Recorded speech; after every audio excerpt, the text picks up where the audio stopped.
We're back. This is David Perry, and I am very looking forward to speaking to Klea Blackhurst and also talking to one of my great, great idols, Ethel Merman. Well, yes. I don't. You're not going to see her here today, but I'll talk with you about her. No, she's the best. She's the greatest icon of the golden age of Broadway. So anybody who loves a Broadway musical certainly has come across Ethel Merman and fallen in love in some degree. I remember when I was a teenager, there was this skit on Saturday Night Live, and it was Ethel Merman sang songs of love. Yes. It was like the Merman Zone or something like that. Yeah. There is such a she called the way she sang honest. I find as a kid growing up, like in love with listening to albums and of musical comedy, there is such an honesty, there is such a joy to the way she sounds. I mean, it's not that you want to put that record on and listen to her and croon. She's not an Ella Fitzgerald or something, but it's like she's right to the point. She's going to like get right to the core. When you hear that voice, how can you not smile? I mean, she's just a great. And of course, I mean, there have been chanteuses, there have been singers. She was an original. Ooh, a belter. She became famous, really, in 1930 for being heard at the very back row of a Broadway theater without a microphone in the days before there were microphones. So you had a pit band on this opening night of Girl Crazy that she opened in 1930. Benny Goodman's in the orchestra, Gene Krupa, Tommy Dorsey, Jimmy Dorsey, Red Nichols, this incredible brass section, and you're still hearing her at the back of the house. That's the stuff legends are made of. There's a lot made about her not using a microphone. She used microphones as the years went on. When she sang at the Hollywood Bowl with a 70-piece concert orchestra, she had a microphone. But it's that she wasn't a freak of nature. It wasn't a voice that you could hear no matter what. But it could pierce through any set of sounds coming at you. This clarion voice would just get right to your ears. She's great. Now, before and I'm sure after the Ethel Merman work, you are a singer of note yourself. How has it been to channel or be accused of channeling Ethel Merman? Well, does Ethel Merman ever get in the way of Klea Blackhurst? I would say I'll paraphrase something Merman herself. She said, Broadway has been very good to me. And then she said, but I think I've been very good to Broadway. And I will say, Ethel Merman is very good to me, has been very good to me, and I'd like to think I've been good to Ethel Merman. I have one show that I do about her called Everything the Traffic Will Allow. I don't impersonate her, I don't play her, I just sing these amazing songs with a jazz trio, tell stories about her that are very funny, and just a great good evening in celebration of her. That show got me so much attention. I'd been around for years trying to get jobs in New York City, trying to get in Broadway shows, auditioning for a million things, working in regional theaters and in musical comedy and stuff. But this show, for some reason, my affection for her and her personality just was a really good mix. And I fought against it for a number of years because I thought, I don't want to be the girl in the Merman box. She's not me and all this. But my big jobs this year, did a big concert version of Annie Get Your Gun with a big symphony. We have a new version of that we're doing. And this gig with 42nd Street Moon to come and do Call Me Madam, which is a quintessential Merman role. So I know people aren't coming to me in this instance just because, you're so delightful, Klea, we love you so much. There is the Merman connection there. I'm totally fine with that. There's a lot worse that could be thrown at me than you evoke the same kind of joy, hopefully, that Broadway did in its golden age. Call Me Madam has got to be one of the, if not the quintessential Ethel Merman role. And I think it's a musical that a lot of people don't know, or if they know it, they only know it from the movie version. Right. What is it like for you doing this role? I understand you've wanted to do it all your life. Oh, it's going to be great. I mean, it has one of those fabulous Irving Berlin scores.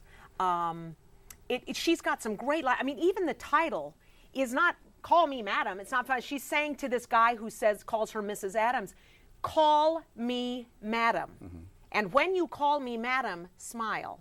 It has this she's in there being another really singular character and just commanding a stage. There'll be a lot of other people there. There were a lot of other people on stage with her when she did it on Broadway, but it's about somebody taking charge and leading it. And it's just one song after another that you can't do them wrong. If you get in there and sing the notes and sing the lyrics and keep true to the time, how many measures there are, these songs will sail. Not because I'm great, but because Irving Berlin knew how to do that and loved writing for her voice. So what was their relationship like, Berlin and Merman? I think it was very respectful. He said some great things about her. One thing I love is he said, Ethel Merman can make any lyric good.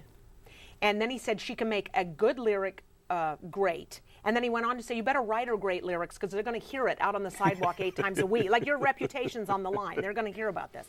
And I think a lot of songwriters adored her. Cole Porter, 5 scores written by Cole Porter. He's this classy guy. She's his favorite person to write for. It's because she delivered what they wrote. There wasn't a whole lot of like, you know what, I'm going to lean on this and give it a different, I think I'll put a different key change in She made here. her composers look good. Boom, she just did what they wanted her to do. She trusted that they'd get their job done, and they in turn could trust that she got their job done.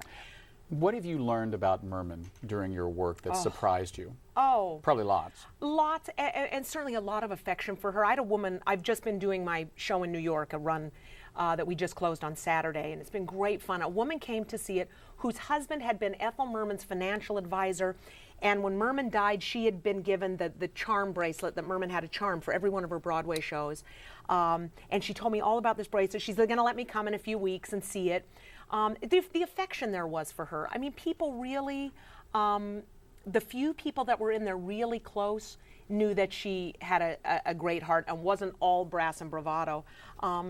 And I think that's important to acknowledge sometimes because it's so easy to, I mean, we all have an Ethel Merman impersonation in us. Do you know what I mean? Most of us use it singing the national anthem at a ball game or something, but it's like, it's just fun. We know that she's going to lead us to a good time. Right. But I'm not sure she's, you don't think of her in really like, you know, oh, she's so nice. Yeah. You know?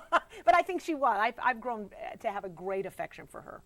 So when you're not doing Merman, tell us about your work. Is there kind of a non-Merman side of Klea? Yes, there's a lot of non-Merman. I mean, I have a show. I just did an album that came out in the last year with Billy Stritch, who's a fabulous jazz pianist and works with Liza Minnelli and Christine Ebersole and me now, and you know, Goddesses. And so we celebrate Hoagie Carmichael. We're doing a lot this year celebrating Johnny Mercer, this is the centenary year of Johnny Mercer.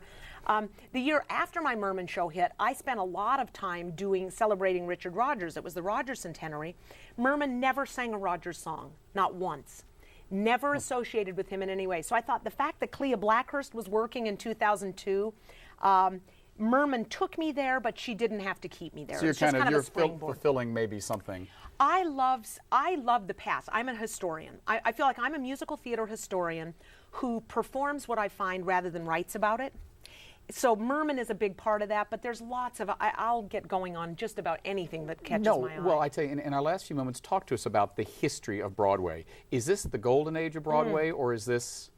Well, we might look back on it 30 years from now and think it was pretty golden, but I don't think it's really golden right now. What's your favorite golden moment? My most recent favorite golden moment, I have Christine Ebersole in Grey Gardens. That was transcendent, an award-winning performance against the ages. And, going back a few years, Michael Jeter in Grand Hotel, an award-winning performance against the history of time. So there are still absolutely things that Broadway provides us and musical theater provide us that are fabulous and golden, but they're few and far between. And your favorite Ethel Merman role or moment? Oh, gosh. Well, I think it would have to be Gypsy, just because it's the greatest Broadway musical I think ever written. And then my other favorite moment is 1930, the idea of her coming out and singing I Got Rhythm, 4 encores, holding that C over the entire, just holding that, and driving that audience crazy. That must have been wild. I love the idea of that.